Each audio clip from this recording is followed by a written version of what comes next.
It's time now for Health Fitness Broadcast with Sherry, a show covering the hottest fitness topics and latest health issues. And now, here's your host, Sherry Horner. Welcome to the show. I am very excited about today's show. It is my pleasure to introduce my guest. This is the first time that this has ever happened on Health Fitness Broadcast, covering this similar topic with the same guest 2 weeks in a row. And this is because back by popular demand, Mr. World, Mr. America, bodybuilding legend, Muscle Beach, Hall of Fame, bodybuilder, Bill Grant. Bill Grant, welcome to Health Fitness Broadcast. Well, welcome to the show myself. I say so. Thank you very much, Sherry. It's a pleasure to be back again. You have accomplished so much, and we got so much feedback from last week's show. We rearranged things to have you back on again because you have so much knowledge and you're so well known. Now, you've been inducted into the Muscle Beach Hall of Fame and the Muscle Beach Walk of Fame. Now, that happened recently. And I do want to mention that you have recently turned 61 years of age and you are still rocking. That's it, 61 on the 27th. I just can't believe it. You know, I turn around and I think about this, and in retrospect, I wonder where all those years went. Yeah. Because I can remember the first time walking into the YMCA at 14 years old. I mean, can you imagine? I'm 61 now. So a lot of years have gone between that time and this time, but they've been great, wonderful years, and a lot of great things have happened in between. Absolutely. Now, I can tell you where the years went because it took me years just to read part of your accomplishments. You competed in 53, I think, bodybuilding shows. And not only that, but you were in the movie Pumping Iron with Arnold Schwarzenegger. So can you tell us real quick, how was that back when that movie was produced? Because that was a point in time where bodybuilding was new to a lot of people, competitive bodybuilding. And it really did kind of show the behind-the-scenes process, too. It was more than just new. Bodybuilding just wasn't it was almost a freak sport. I mean, it wasn't a mainstream type deal. And Iron was, in the later years now will prove that was the thing that actually brought it to the forefront. It was exciting when they came in and they talked about doing this film. Now, you have to remember, though, they came out with the book first. Mm-hmm. There was the book Pumping Iron. It was a very thick encyclopedia-type book. And what they did was they just did a follow-up from the book to the movie. Now, I don't know how many people out there have actually read the book, but that book is still in. Mm-hmm. As a matter of fact, Arnold is now actually the owner of Pumping Iron. But I'm sure those books are available in stores. I'm sure they're available online. Absolutely. You really should read the book, actually, before you see the movie. The book will kind of give you a prelude to what's going to happen. Yeah, it was different for myself, Bill, because I was a fitness enthusiast and saw the movie and then realized there was a book prior to that. So I wasn't aware that it was a book before it was a movie. So very interesting. The book didn't get a lot of press, but it sure got a lot of press right after the movie came out. That was in 1974, but it was a great time filming that movie. I mean, I can remember the crew coming in, in the morning, blacking out the window, darkening out the window so you don't get all the harsh light coming in. They want to have a, setting of light that they can control. We'd come in the morning. We'd actually go through our whole workouts. Now, it wasn't any stage-type thing. They just followed everybody around on their workouts. And like a reality show. Right. No, exactly. That was probably, now when you think about it, where they got the whole theory of the reality shows, because Pumping Iron was just that. It was a reality show. I mean, they followed Arnold around. They documented what he was doing during the day, doing the workouts. And, as we all went to Muscle Beach to hang out in the sun, to go eat, to hang out, to do all the things we do, they followed us around. So, yeah, it was sort of a documentary and reality type show. Mm-hmm. Now, in competitive bodybuilding, there's a lot of head games that go on, right? And you can tell us about that. But in that movie, you think there was a lot of head games going on, or did you guys kind of just play it up for the camera a little? I guess it was playing up for the camera, but there were a lot of head games going. That in any sport, it's always a psych-out time. I mean, Arnold was very polished and very experienced, where Louis was just new in the game. He was only about 19 or 20. He wasn't very old. He hadn't had a lot of life experiences, whereas ourselves and Arnold had a lot of those experiences. And Arnold had a great way of carrying himself. Not that Louis wasn't great in the film, because he was. For what Louis was doing, Louis got a lot of notoriety from this film. And I guess that happened to spill over into him getting the Hulk as well. But, yeah, there was a lot of psyching up, especially at the time in South Africa. Well, most people remember that part where Arnold and Louis, his father and the family, is sitting at the table. And in Arnold's words, he says, "Well, Louis," he says, "do you know, last night, I had a dream, I called my mother and I told her I already won the Olympia. It's fantastic, Louis. The Olympia isn't even here and I've already run it. What do you think about that, Louis?" I really had to crack up with that part. And Louis had this real perplexed look on his face, like, what is he talking about? And it's already, I think it had done some damage, like he already won already. Geez, we wouldn't have the contest. But Arnold was great with that. Arnold was the master at trying to psych people out. So it was fun. But you have to understand, there was a lot of camaraderie. And the one thing I didn't like, getting away from the camaraderie thing, is when you all remember that part when Waller had taken Mike Katz's T-shirt and his crusher hit it, and Waller looked very devious, and I mean, poor Mike is looking around, has anybody seen my T-shirt, and they're looking at Waller as a real bad guy. That was set up. And I can remember when we went to a contest in New York, Waller got booed like crazy. I got upset, and they booed him because of the movie. Sometimes characters, after the movie, it goes over into the real life. I mean, people can't separate the fantasy from the reality. I mean, this was a movie, and I felt bad for Ken for getting all those boos, but Ken Waller is probably one of the greatest guys you could ever meet. He was so friendly, so nice to all the guys. Yeah, that's why I asked if you kind of just played it up for the camera a little, because it did change my opinion about Arnold a little. I thought he was kind of mean to Lou Ferrigno, and I didn't like that. Yeah, well, a lot of people thought the same thing. He was a little bit, pretty harsh on Louis. And hey, that was Arnold's personality, and Arnold building himself up into the movie business. You have to understand, Arnold had a plan when he came.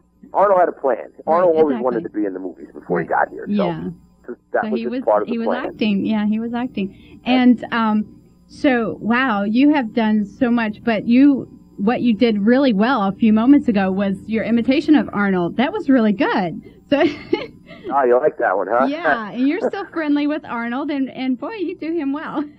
Yes, it did. Arnold has been very focused, and he had a lot of dreams. He had a lot of goals. He set himself goals in his life when he came here, and I think we in the bodybuilding community are very proud of him and what he's accomplished. I actually think he's given bodybuilding a good name. I mean, he's taken that stigma away, all broad and no brain. Well, I think Arnold kind of showed him on that part by becoming one of the biggest movie stars and becoming the governor of California. So that stigma might be not totally gone, but I think people will probably think twice about saying bodybuilders are all broad and no brain. Right, and not only bodybuilding, but fitness in general. He's really brought has a good stage for that, encouraging youth. And not only him, but you have the opportunity where you can encourage youth in fitness. The Teen Strength and Fitness Challenge. Can you tell us about that? Yeah, that's going to be a pretty good event coming up in February. It's going to be staged at the Ironman Bodybuilding show, which will be held at the Los Angeles Convention Center in downtown LA in February. Yes, our goal here with this, myself, Jerry Brainum sits on the board, and Mike Torture, who's the founder of all of this, has some great ideas about this. Again, it'll be held on February 16th at the Los Angeles Convention Center. To receive Operation Fit, they will all receive Operation Fitness certificates signifying their level of achievement. For their goals. The top finalists in each age division, from 13, 14, 15, 17, 18 to 19, when they compete, they'll receive gym memberships, nutritional supplements, and workout gear. It's going to be great. We're going to be setting up obstacle courses for these kids to do, maybe like running, then jumping, doing some push-ups, some pull-ups, just to get their level of strength and their fitness. Now, remember, everybody's going to be a winner here. Everybody's going to be a winner. This is to educate kids on fitness and nutrition, exercise, how important it is, along with the education as well. And the idea, too, with all of this is actually educate the parents, because, as we know, the kids aren't very knowledgeable on nutrition, so we can't depend and rely on them to think they're going to eat the right things. And we shouldn't. They're kids, and they don't have that kind of training. But the parents are the ones we need to address this issue to. because the parents now are the head of the household. They're the ones that go buy the food. They're the ones that are responsible. So these are the ones that need to show the kids how to eat, how to pack lunches. The schools really need to get it together. Exactly. Some schools are doing it, but not everybody. And it's high time that we really start thinking about the kids. I mean, we talk a lot about the kids, but I think these kids in this generation, this is the future of the world, the future of America. I mean, and if they're not going to be in shape in 30, 40 years, where are we going to be at? We need to think about them now. And be a role model. Can I give out the website for more information, operationfitness.com? Yes, that's exactly where they go if they want any more information, they get applications. This is not only going to be held in Los Angeles, it's also going to be held in Pennsylvania here on the East Coast in Allentown at the Lehigh Valley Sports Fest, where I hold the Bill Grant Bodybuilding and Figure Classic. We're going to be holding that same type of team strength and fitness challenge there as well. We want to promote this. This is our goal. We want to promote fitness and health throughout the country through these particular games, and then start our just get these kids going, get them going, and getting them in the right direction. Basically, we need to make a turnaround in the country. The obesity level is very high. We hear the news every day talking about it, about how the foods are bad, how they're prepared bad, all these designer foods, and nobody really having any type of direction.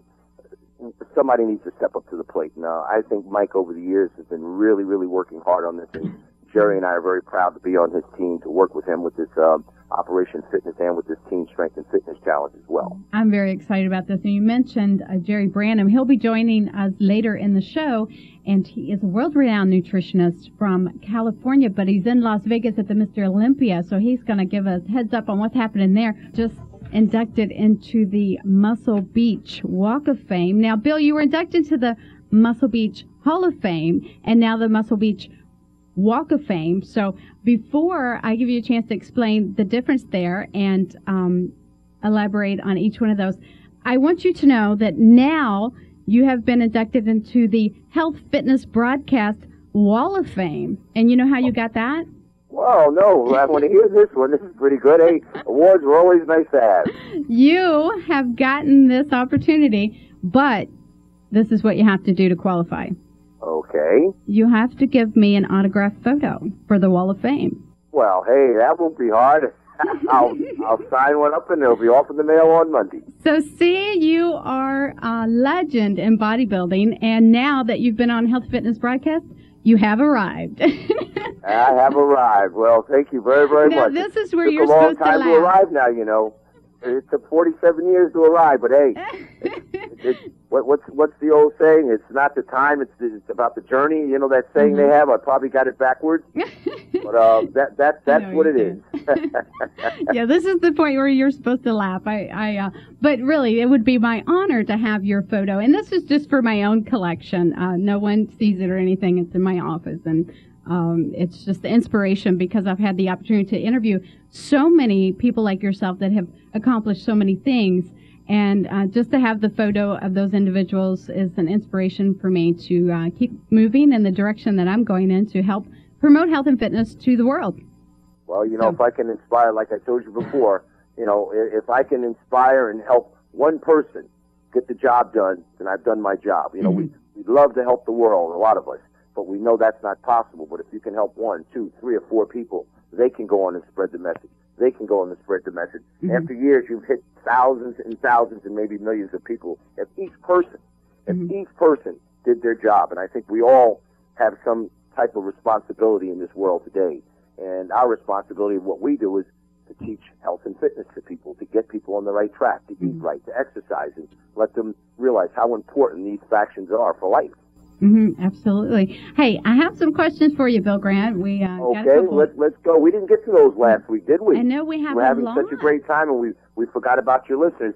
We apologize for that, and we're going to try and get to these questions right now. Bill, I have a question for you, and this is from Ariella, and I think she may even know you. She sent an email to the website, healthfitnessbroadcast.com. And her question is, how many days do you recommend to rest for optimal recovery after competition? So she had sent her link, and I checked out her website. She's a competitive bodybuilder, pro bodybuilder.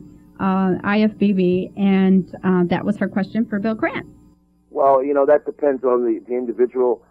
Personally speaking for myself, and I know some of the other guys, I know especially Frank Zane, Frank would take about 4 weeks off after a real tough competition. You have to understand your body is really, really, at that particular point, you look like you're the healthiest person on stage, in the world. Mm-hmm. But basically, at that particular point, I mean, everything is down. I mean, you've been dieting hard, you've been training hard. Your body's pretty depleted. In order to get yourself recovered, I would take about 2 or 3 weeks off, and then I would come back slowly. I wouldn't get right back into competition training. You have to kind of recycle yourself. You'd start off slow and just kind of go all over again and then build up again. But yes, you need a substantial amount of time to let your body heal, after a competition. I would go 2 or 3 weeks. Frank Zane would go 4. Again, it's an individual thing, but you do need that time to rest. Basically, not even physically, but mentally. It's very draining emotionally when you compete in a competition. So you're going to need both those types of rest. So again, physically and emotional rest at the same time. I would suggest no less than 2 weeks. Don't be afraid to take a layoff. I know a lot of bodybuilders are terrified of taking a layoff, but layoffs are good. Rest is good for the body. Remember, your body only responds when it's rested, when it's recovered. And this is the mistake that a lot of bodybuilders and fitness people, do. The old adage is more is better. Well, we're finding out now, even in supplementation, less might be better. So let's put it that way. The rest period is an individual thing, but I would suggest no less than 2 weeks.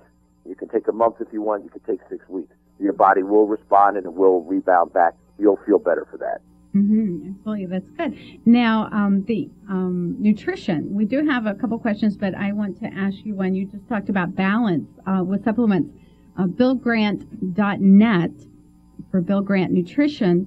You can check it out, BillGrant.net, and your supplements. So being a pro bodybuilder with taking supplements, do you suggest that for just any fitness enthusiast? Or, because when people start exercising just for general better health, they kind of get overloaded. Like, they're trying to learn exercises, especially if they've never been in an exercise program.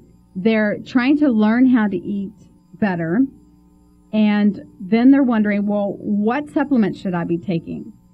So it's a whole lot to take in when you're trying to make a lifestyle change. And we all do. We want to make it all at one time. New Year's is coming and I'm changing my way of living. And, and we try to take it all on at one time instead of taking on, better nutrition and taking on the exercise and then looking into the supplements.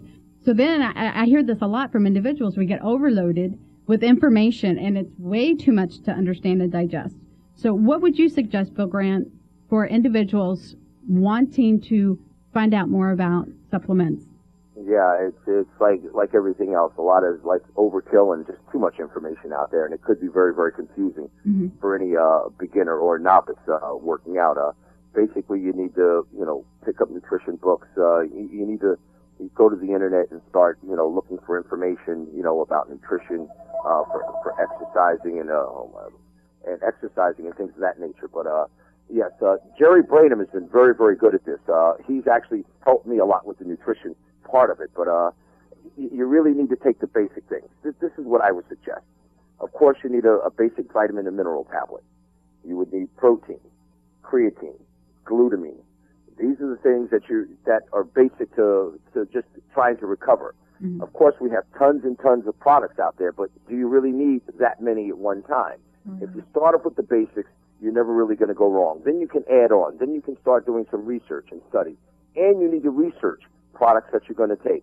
I notice you have all these huge, array of products out there with these fantastic, crazy names. But before you take any product, you really need to see if there's any science behind it. Anybody can put a product in a bottle and put a label on it and say it's going to do this and that. But is there any research behind that product? Okay, it may have ingredients that you recognize. But when I say having research and having a real formula, do these ingredients together, do they work synergistically together to give you the results that you are looking for? Mm-hmm. That is the question. And a lot of times people don't question. They see an ad in a magazine and it has all this hype and you're going to get this and you're going to get that. You'll get maybe a picture of a professional bodybuilder saying he got all these great gains from this. But you know, those gains come from years and years of hard work. Right. There is no pill or no powder that's going to give you instant success. Right. It's called a supplement for one reason. It's a supplement to whatever else you're doing, to your diet and to your training. So there is no magic bullet. But don't get me wrong, supplements are important because as an exercise enthusiast or any athlete, you're starting to burn and deplete your body of vitamins and minerals and the protein and all the things that your body needs to recover from exercise. So you're going to need just a little bit more than everyone else. Mm-hmm. I mean, we used to get these big bang theories about 400 or 500 grams of protein per day. That is absolutely overkill. Right. You do not need 400 or 500 grams of protein a day. I can remember years ago, and I kind of cringed and thought it wasn't right. Bill Pearl used to advocate 175 grams a day of protein, and I said, wow, for a bodybuilder, 175 grams of protein, that's not enough. You got to load up. Mm-hmm. But you know what? That old theory, more is better. Now we know less is better. Right. You don't need that many grams of protein, I mean, to actually get recovery. So people really need to do some research on what the body needs. Right. You know, how much can it absorb at one time? Remembering, your body only can take in so much at one time. This is the reason why I formulated my product. And I'm not just trying to push it. You know, Jerry Brainum is going to be joining us in just a moment. Bodybuilding legend Bill Grant with us, back by popular demand. And he has such a large fan base. You've been able to help so many people, Bill, with Bill Grant Nutrition, BillGrant.net. Check it out. And with us on the phone, Jerry Brainum is from California, but he's actually in Las Vegas right now for Mr. Olympia. Jerry, how's it going? How you doing, Sherry? How are you? Jerry, how you doing? Hey, Bill. All right, so we have lots going on, Mr. Olympia. So you were there as a spectator, but in previous years you were there as a reporter for several fitness and bodybuilding magazines. And I just want to mention to everyone to pick up Iron Man magazine. Jerry Brainum has a regular column in that magazine. So what's happening at Mr. Olympia?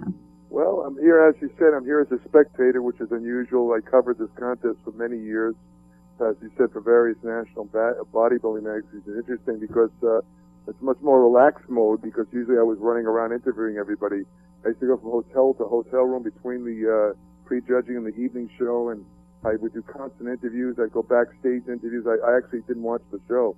Here I am sitting now just relaxed and watching all the contestants. And nice. It's a pretty close contest between last year's winner, Jay Cutler, and the man who won it 8 times, Ronnie Coleman, is in pretty good shape. It's hard to call right now. I'll tell you, they brought out those guys quite a bit. But the interesting aspect about this year's contest is that the top 5 are up for grabs. It's really, really hard to predict. There's another guy, Victor Martinez, who looks excellent. He's from New York area, I believe, and it's a tough. I couldn't actually call this contest right now. There's a guy that Bill knows about who he emceed a contest. This man won not long ago. A guy named Dennis Wolf, who's from, I believe, Germany. He looks tremendous. So this is a really tough contest to call. I can tell you that. Yeah. Wow, that's pretty strange to hear from you, Jerry. Wow, it's like tough to call, especially in your position. A lot of times you would be able to come up with a winner. Sherry, I told you, I said this could be a tough call today. Yeah. I even thought about it. When he won the Keystone Pro, I said this guy you're going to have to watch out for is a top Olympia contender. So I was kind of right, huh, Jerry? Absolutely. You know, and the truth is, I've seen or attended these contests ever since the inception, 1965. And this is probably, since the first year of the contest, where they only had 3 or 4 guys in the contest, this is the first year I could recall that there's an actual open contest. In years past, there was almost a foregone conclusion who won. You know, Bill knows Lee Haney won it about, I think, 8 times in a row, and then you had a guy named Dorian Yates who won it, and of course Arnold Schwarzenegger won it 7 times. So, you know, these guys would win over and over again. This time it's a real competition, which really makes it interesting. That's one of the reasons why I actually decided to come here.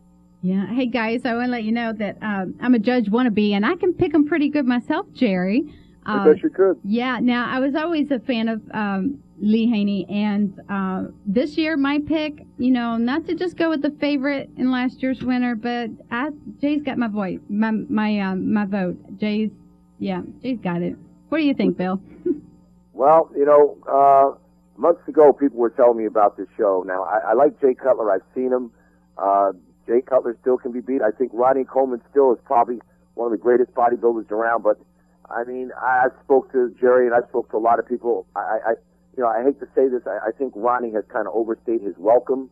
I think last year he should have retired on his 8th win. You know, Jerry has always told me, and I told you, he's my guru. You know, the older you get, the harder it is to get in shape, the harder it is to maintain certain body parts just don't respond the way they used to when they were younger. Jerry had told me before that Ronnie's legs even look smaller than they used to look, and that's amazing because no matter how much working out we all do at that age, even myself, you can work your legs into the bone. They just don't seem to keep that same mass that they had before. Mm-hmm. Now, Jerry, so, you know, Jerry, you can kind of pipe in any time and let me know what you think of what I'm saying if it's, you know, if that's the direction it should be in. Well, you know, that's where, you know, the way Jerry and I talked, and this is what Jerry told me. Yeah, you know, they say that in sports that your legs usually go first, and it's very apparent in this contest because Ronnie Coleman, who of course has won it, I believe, 8 times, is famous for having these humongous thighs. One of his favorite exercises is to walk across a parking lot with a 315-pound Olympic barbell doing a lunge walk, which if you know anything about the lunge exercise, that's incredible. Yeah. And the man had these gigantic thighs. The very first thing I noticed when the curtain opened was that his thighs looked about 4 or 5 inches smaller. Cool. They look almost svelte. They look almost thin. And again, I believe that it's related to the aging process. As Bill pointed out, something happens where it's just hard to maintain leg mass past, let's say, maybe past 40 years old. You could be very muscular and have really great legs, but for some reason the muscle mass tends to recede. There's a whole lot of reasons to explain that, but it would require hours to talk about it, so I'll just skip over it. I just point that out as an observation. Our interview today with world-renowned bodybuilder, Hall of Fame bodybuilder. He has been inducted into the Muscle Beach Hall of Fame, Muscle Beach Walk of Fame, bodybuilding legend Bill Grant, who's in the movie Pumping Iron with Arnold Schwarzenegger, and has competed in 53 bodybuilding contests. Along with us is world-renowned nutritionist Jerry Brainum, and Jerry is from Sacramento, California, but today he is at the Mr. Olympia in Las Vegas. Jerry? Yes, so, I'm here. It's actually, by the way, it's Santa Monica, California. Oh, Santa Monica. What did I say? It's Sacramento. I don't think I've ever been there. Oh, okay, well, well, you know, you're a world traveler, so I'm sure you'll get there. I'm sure. So, anyway, you're in Las Vegas. Mr. Olympia going on today. And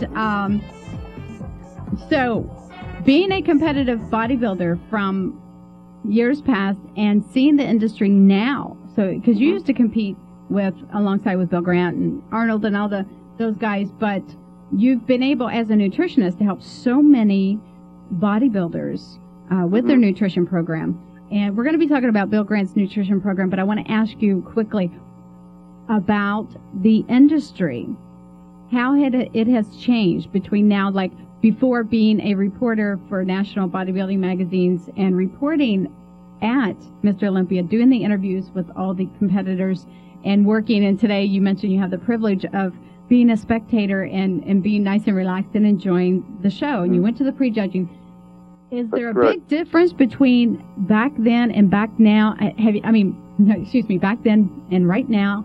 Has the industry changed a lot? I mean, I know it's evolved, but do you see any big differences as far as nutrition and how bodybuilders are dieting? From a nutritional standpoint, it's completely different than it was years ago.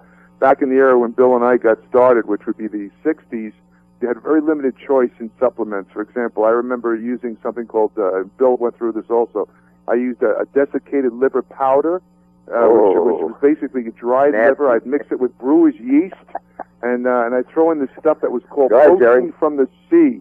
And protein from the sea was a kind of nobody really knew what was in it, but it tasted like seaweed and had the consistency of sand. So it was aptly named protein from the sea. I would throw this in a blender. I could tell you a quick story. One time I put this in a blender. I was about 14, 15 years old, put it in a blender, walked away. My mother came into the kitchen. She took one sniff of the blender, and she threw it out. I went back in the kitchen. I said, Mom, what happened to my drink? She says, oh, whatever it was spoiled, so I threw it out. Gives you an idea of what it tastes now. And in contrast to that, today, there's literally a plethora of various supplements. Most of them taste good. I mean, I had a drink last night, a pre-prepared drink that was so good it was better than any milkshake I ever tasted. They have higher tech proteins. They're much purer. There's literally thousands. In fact, there's so many supplements to choose from that I find, in my experience, most bodybuilders and consumers are completely confused because they don't know which supplements work and which ones are just basically fads or frauds that really don't do much. It's such a large variety to choose from. You know, there's a dearth of information because if you look at a lot of the magazines, some of the advertisements are disguised as articles, and they're not really giving you all the facts, so people come away very confused. Right, that's what exactly. That's what I think is going on now. They read an article and they take that as fact when it's really the article, like you said, is manipulated into promoting a specific product.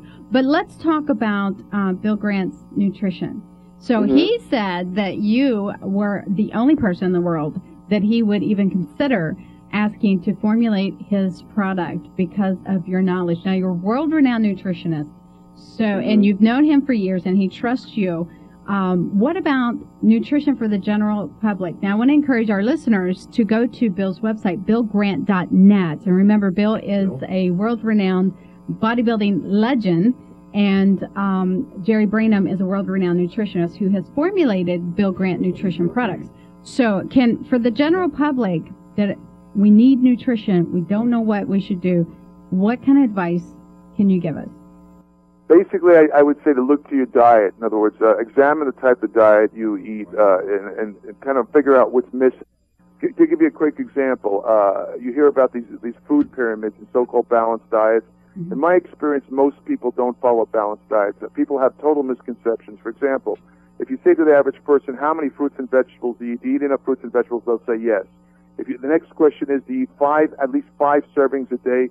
They'll say yes, I'm covered. In reality, for optimum health, you actually need anywhere from 9 to 13 servings of fruits and vegetables.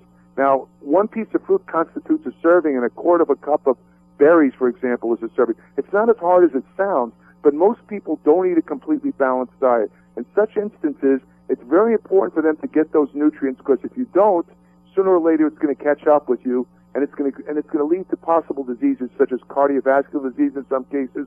Other cases, it might be cancer. It all depends on your innate genetic pattern, so to speak. So you have to kind of like read a little bit. You don't have to be an expert. Just look at your diet, right? I tell people to write a food diary where you just examine the diet and be honest with yourself. Look at what's missing, and then basically add the supplement that's missing.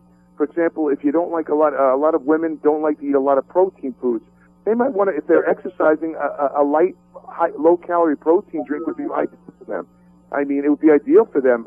Anybody lifting weights, to give you another category, regardless of your goals, whether you want to be a bodybuilding champion or just a recreational person lifting weights, they would get a huge boost from a product like Bill's creatine. It works for 80% of the people that lift weights.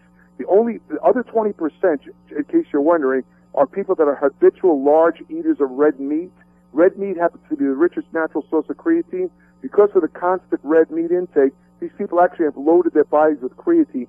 They don't respond quite as well. If you look at the other end of the spectrum, vegetarians, you give a vegetarian who starts to exercise creatine, it's going to act almost like a drug. The results will be spectacular. Yes, creatine basically, it's derived, as you surmise, it's derived from meat products, and it's made in the body normally from 3 amino acids, glycine, methionine, and hello? It's made from It's made from 3 amino acids, which are basically elemental forms of protein. Your body makes 1 gram a day. You usually get about another gram from food, so it's about 2 grams a day produce. And it's a secondary backup product for the elemental energy that's made in your cells called ATP. And it's kind of like having a second battery in your car. Hello? Yeah, I'll take that second battery. That sounds good. And also, can you hear me at all? Jerry, can you hear me? Yes. You can? Yes, that's a good way to put it, Jerry. I was having some real technical difficulties. I couldn't hear the conversation. I didn't know whether you guys heard me at all, but I just piped back in again with Jerry talking. Well, he's talking about creatine, and you know what we mentioned before about he mentioned the people that load up on a lot of red meat get a lot of creatine. The ones that don't, are lacking in that. And I said, that would be me. I would fall into that category. I don't eat any red meat. Haven't for many, many years, most of my life. And, so I would love to try it and be able to tell our listeners how it really works. Well, Sherry, I'm going to send you a can. Okay. You're going to try it, and you're going to tell me what your results are, and you can tell it to your listeners on the radio. That's after what I do. I try everything that I talk about, Bill, so I'm anxious to try that out. But Jerry gave a really good, simple explanation about what creatine is, like having a second battery in your automobile. I like that. It's amazing, right? It's a backup battery. That's what I put in the information. Let me tell you, Jerry's very good with words. He really is. He really knows how to explain things to people in a layman's way. I mean, a lot of times if you talk to physicians or nutritionists and stuff, they'll give you this whole complicated issue and answers that words, but Jerry gives it to you in simple terminology where you're going to understand it. Exactly, and that's what we want to bring to our listeners. A health fitness broadcast is the great information that can be simply put so everyone, regardless of how much knowledge you have about health and fitness or how much you're lacking, you can understand and be informed, be educated, and better your life. So that's our goal. And Jerry, that's really good. So tell us more about the products. BillGrant.net is the website. Yes. Oh, you have me or Jerry? You want to ask Jerry, right? Jerry, yeah. Okay. Well, basically, the product, as I mentioned last week, is Bill. He had a couple of requirements. He wanted to use the highest grade quality because I'd explained to him that some people claim to get some side effects. It's anecdotal, meaning that the research hasn't really proved these side effects. Some people, for example, say they get gastrointestinal stress or muscle cramps and various other side effects. But in reality, highly pure creatine has been proven not to cause any side effects other than a slight initial water retention if you do what they call the creatine load, which involves taking anywhere from 20 to 30 grams a day for the first 5 or 6 days to load the muscles. Creatine actually pushes fluid into the cell. It causes a slight water retention effect, which is good because when the water enters the cell, it actually initiates anabolic signals, which lead to are involved in muscle growth and maintaining of tissue. But that's the one side effect. The truth is that when you use a high-grade quality creatine, you avoid almost all the side effects. So the first point was to use a high-grade creatine, which he did. And then I pointed out a couple of accessory nutrients which are actually kind of work with creatine to help increase the efficiency of creatine. An example, for example, there's a nutrient called alpha-lipoic acid. And then Bill came to me and we talked about how some of the research showed that that you have to have a huge amount of simple carbohydrates to absorb creatine. And some of the other competitors of Bill, some of the other creatine products, they were loading their product with anywhere from as much as 95 grams of sugar for each serving. That's a huge amount of sugar. That's like drinking like several Coca-Colas. And I'm not talking sugar-free cola either. And he said to me, is there a way of getting the same benefit without all that sugar? Because a lot of people, for example, diabetics or people who are trying to lose weight, they have to watch their carbohydrate intake. So I did the research, and I found out that if you add a quick-acting or rapidly absorbed protein, such as whey, you get the same benefits without that excessive sugar intake. So immediately, Bill changed the formula, put in a high-grade whey. So now you have the best of both worlds. You have all the energy-producing effects of creatine without worrying about excessive calories, excessive fat synthesis. And he threw in it's constantly evolving. The product's constantly evolving to include all the latest research to make sure that the consumer or anyone who uses this product totally assimilates the product and gets maximum benefit from it. To his credit, I have to agree, Bill's very open to these ideas. Mm-hmm. Oh, yeah, because, I mean, like I told you before Jerry came on, I mean, you look at all the products out there, and Jerry, someone asked me a question about, they're new to the game, there's a lot of supplements out there. What should they take? I told them, buyer beware. They should do their study. They should do their homework. They should research any product that they're going to take. Anybody can make a product, throw something in a can and put a label on it and advertise it can do this, this, and this. But can it really do that? I mean, the ingredients you might have in that product, as I said before, you may recognize, but unlike what we're doing is mixing the ingredients that are going to work synergistically together to make the product work. Am I correct, Jerry, at that point? That's correct, Bill. And I also would point out one of the things, Sherry, this is important. And this is what people really have to do. Now, I kind of lost I can't hear the feedback again, but I'll continue to explain. But this is what people need to do. They need to actually research the product. They need to know what they're taking, and they have to study it. Does the product have any research behind it? Because if it doesn't, then it's worthless to even purchase it. You need to find products that have a lot of research on it. Right. Go ahead, Jerry. I was just going to point out an important point to add to the people listening is that the major problem with the food supplement industry is there's a lot of good people and a lot of good companies involved. Unfortunately, as in many other things, there's a bad element, meaning in the sense that there are products that don't contain what's on the label or they use inferior ingredients. And these are the type of companies that pull the whole industry down, where a person will try their product, get bad results, and conclude that all of this stuff is snake oil, and I'm going to just go back to eating food, forget these supplements, they're all junk. You have to be very discerning and very careful and try and use high-quality products. Be careful of products that overly hype themselves. Like, for example, I've seen ads, if you look at some of the bodybuilding magazines, they have ads that try and allude that their product works better than anabolic steroid drugs or so-called anabolic drugs like growth hormone. This is nonsensical. The truth of the matter is there's no supplement known that will equal the effects of actual drugs. And it's really not, it's not correct to compare the two. But, you know, you have to be kind of like use your common sense and read beyond the advertisements and just give yourself a little knowledge, study a little bit, try the product, and don't condemn everything because you might have been misled into buying, let's say, an inferior product. Because I'm a big believer in supplements, and anyone who just doesn't really follow a completely balanced diet or is using it for ergogenic purposes like creatine, they're going to get tremendous benefit. The best way to do it is to try it themselves and find out. Mm-hmm. I want to give Bill's website out again, billgrant.net. You can check it out. Jerry Brainum is... Jerry, we're gonna send that product over to you as soon as possible so you can start experimenting with it. All right, thank you. I look forward to trying it. I think it'll be a good thing. I'm sure it will bring me good results. All right, real good. My training regiment now on the, after talking to Jerry of many years of training and getting older, I was having problems before. My joints were starting to hurt. Basically, I trained four days a week through my whole bodybuilding career. Jerry kind of advised me at this particular age in time, why don't I try and cut down to 2 days a week? Well, I tried that program. I kind of thought, well, maybe that's a little bit too little. But I tried it. One workout, I do legs. The other workout, I do upper body. I'd pick any two days in the week, but I try not to do them back to back. In other words, I'll try and give at least 2 days rest in between each workout. Mm-hmm. Jerry, it has worked absolutely incredible. And Jerry, I have to tell you, that advice was right on. I have no more joint pain. I recover from my training. I feel great. I don't feel overtrained. I look forward to going to the gym. And these things are important. You want to feel good about going to the gym. At age 61, you're still rocking, and your nutrition is right in line, I'm sure. BillGrant.net is the website, BillGrant.net.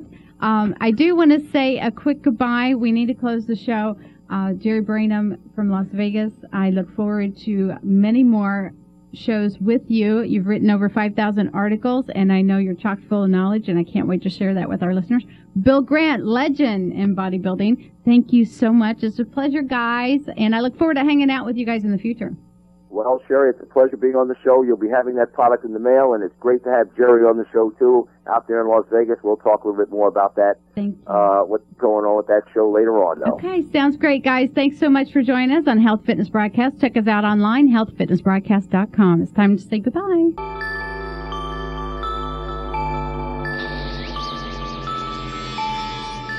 As we say goodbye, I'd like to remind you to take some time to relax, to reflect back on the success of your day.